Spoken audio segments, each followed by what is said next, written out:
what's up? We're here in our beautiful city of Chicago, and we're here to interview our fellow Chicagoans on what they think about our post-racial society.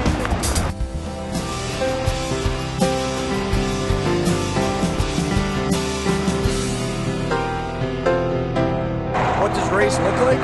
Race can look like anything, I guess. It's not, I mean, if you really want to get down to the bare bones of it, there is no race. Everybody's a human, right? Race is just difference. People are different. They don't know how to be skin color. It can be sexual orientation. It can be the way they dress. It can be how poor or rich they are. It can be anything. You don't have to just be race. I mean, I know what I understand race to be, and it's you know, we use it in terms of color, in terms of, but I think just off the top of your head, like you group all those things together. You group ethnicity, you group sometime experience, you group sometime geographic region with race, even though we may not realize it. You look at a person and you say that they're of this race, but if you compare them to another person that may have the same skin color, you may tag a different name to it. So I feel like race is just an indicator. It's a box that we use to be able to put people with. Oh God. Skin color, ethnicity, And then what is label. Oh, I'm sorry. Yeah, I don't know, a label. No labels or? A label. I think race is a label. It's like age.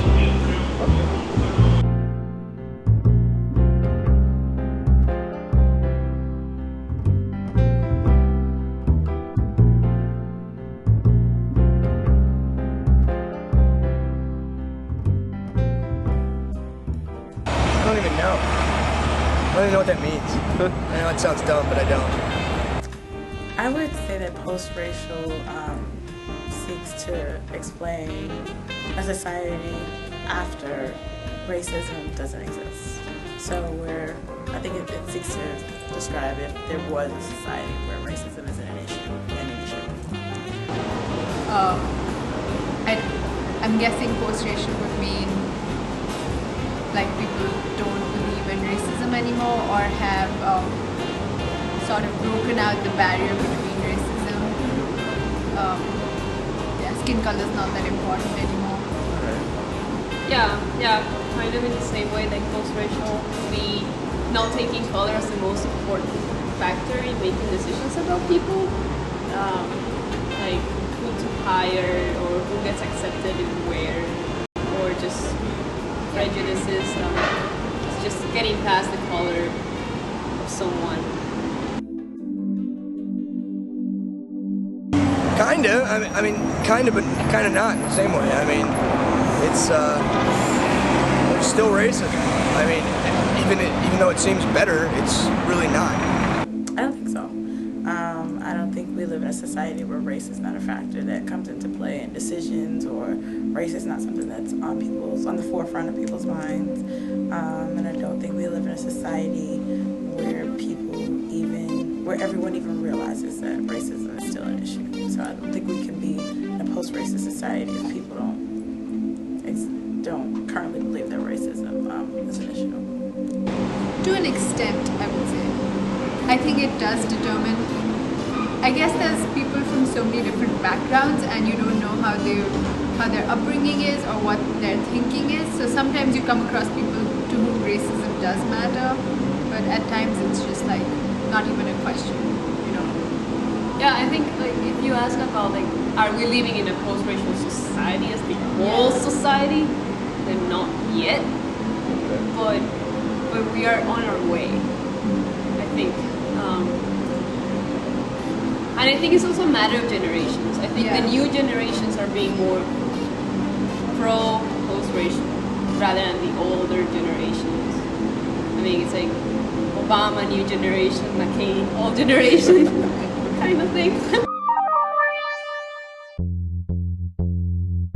Of course it matters, because people should be treated equal. Why should you treat somebody poorly just because of their race? It's stupid.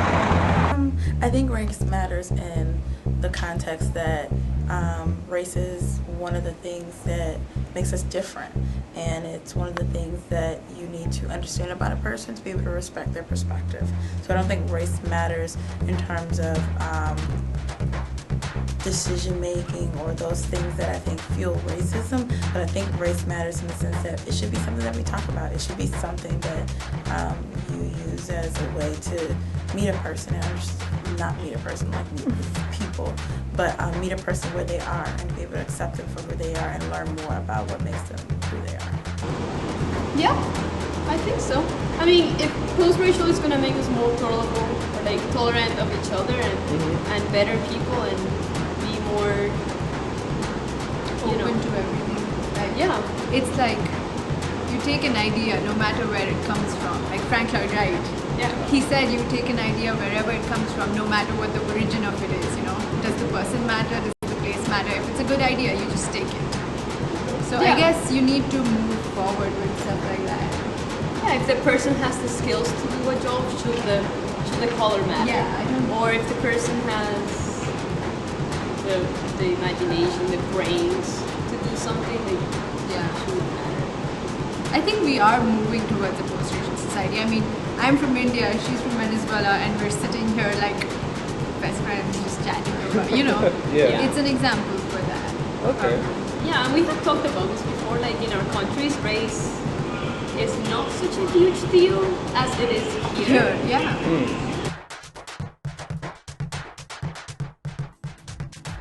Well, where I live, particularly, it's like a predominantly white, Jewish neighborhood. So for me, it's not really much of a melting pot. But Chicago in general, completely the opposite. I'd say there's tons of different cultures and races, and that's kind of the cool part about it. I think race, being from New York, race here is a divider, and you can look at it from a positive and a negative standpoint. I think from a negative standpoint, the thing I've noticed about here in Chicago is it's very easy to see that different races live in different places, and in living there, that's where they stay. And there's not as much of a mix and a mingle of different races per se, different ethnicities. But from a positive perspective, I think that with that being known, there are certain spaces that have started to be created to allow for common spaces for different races to congregate, being that, like, historically and structure-wise, a lot of neighborhoods are separated by races. So I think that's a positive, that it's created a need and it's created a space for races to mingle, per se, here in Chicago. I think for me, race in India would be more region-specific. So we have different ethnicities in different regions. But until I came here, I didn't really know exactly what race was. So now, it wasn't such a big issue back then. I guess religion was a bigger question in India for me than race. Because everyone's Indian, but then what religion are you mattered more than. Which was also a big dividing factor and still is. But racism, I don't know. Yeah, I think in Venezuela everybody's just so mixed and so many colors, skin tones that it really isn't an issue. It's more about class. Yeah. Usually people in lower class have darker skin color, but that's a generalization. I mean, that's not everyone. That would be the only race boundary, but it's more about social classes and religion to a certain extent.